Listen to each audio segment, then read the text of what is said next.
হেই WhatsApp guys, কি অবস্থা সবার? আশা করি সবাই ভালো আছো। সো সেকেন্ড ব্লগে সবাইকে স্বাগত। সো আজকের ব্লগটা হতে যাচ্ছে জিয়া উদ্যান সহ বঙ্গবন্ধু সামরিক জাদুঘর নিয়ে। প্রতিদিন অসংখ্য দর্শনার্থী এই উদ্যানটি দেখতে আসেন। শহরের দক্ষিণ পশ্চিমাঞ্চলের প্রান্ত ভ্রমণকারীদের জন্য এটি একদম স্থান। ঢাকা শহরের উদ্যানগুলির মধ্যে এটি অন্যতম গুরুত্বপূর্ণ একটি উদ্যান। প্রায় ৭৪ একর জায়গা জুড়ে অবস্থিত জিয়া উদ্যান। বাই দ্য ওয়ে, বর্তমানে উদ্যানটির নাম চন্দ্রিমা উদ্যান, কিন্তু পরিচিতি লাভ করেছে জিয়া উদ্যান নাম।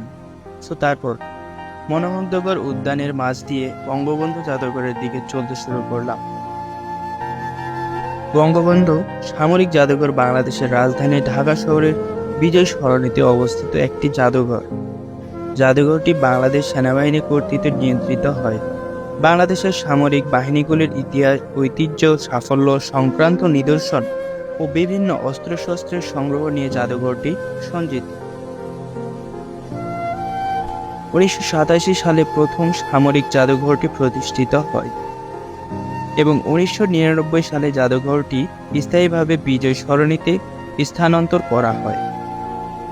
২০০৯ সালে জাদুঘরটি আধুনিকায়নের উদ্যোগ নেওয়া হয়। তৎকালীন সেনাপ্রধানের নেতৃত্বে সব সামরিক বাহিনীর প্রতিনিধির সমন্বয়ে ২০১০ সালে একটি কমিটি গঠন করা হয়।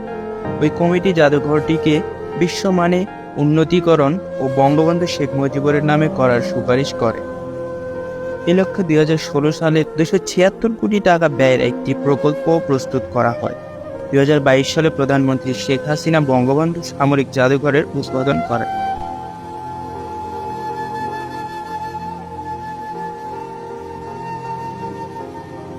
জাদুঘরটিতে ৩ বাহিনীর জন্য নির্ধারিত গ্যালারি সহ ৬টি পৃথক অংশ রয়েছে। প্রতিটি বাহিনীর গ্যালারিতে একটি বঙ্গবন্ধু কর্নার রয়েছে। জাদুঘরের নিচতলায় বাংলাদেশ ইতিহাস গ্যালারি, তৃতীয় তলায় বাংলাদেশ সেনাবাহিনী গ্যালারি, তৃতীয় তলায় বাংলাদেশ বিমান বাহিনী গ্যালারি, চতুর্থ তলায় জাতিসংঘ শান্তিরক্ষা গ্যালারি এবং বেসমেন্টে বাংলাদেশ নৌবাহিনীর গ্যালারি রয়েছে।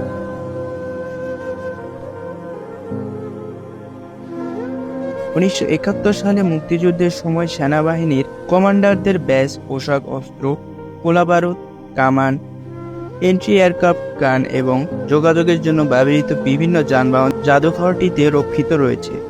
পাকিস্তান সেনাবাহিনীর কাছ থেকে উদ্ধারের পর এই গাড়িটি সাবেক রাষ্ট্রপতি জিয়াউর রহমান ব্যবহার করতেন। বর্তমানে এটি সামরিক জাদুঘরে সংরক্ষিত রয়েছে।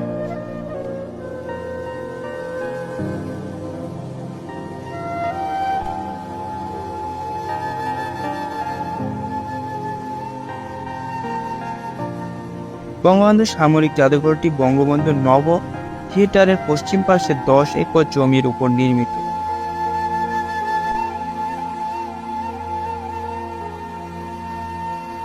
সো আজকের ব্লগটা এখানে শেষ করছি। আশা করছি ব্লগটা ভালো লেগেছে। দেখা হবে কোনো নতুন ব্লগে। সো ভিডিওটি ভালো লাগলে please like, comment and share. So আল্লাহ হাফেজ।